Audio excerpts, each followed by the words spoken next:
Βρισκόμαστε στην οδό Δημοκρατίας 6-8, σε μια ήσυχη γειτονιά της Αγίας Παρασκευής.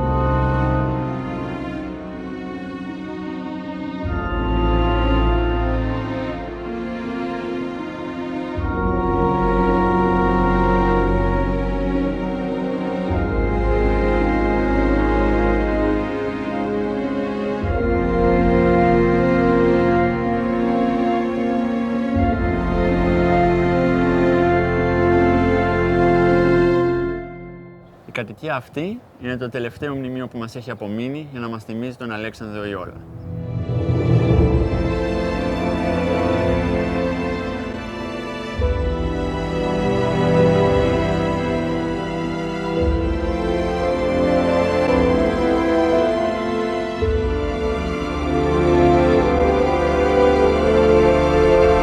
Έχω να πάω στην Αγία Παρασκευή από το 1987.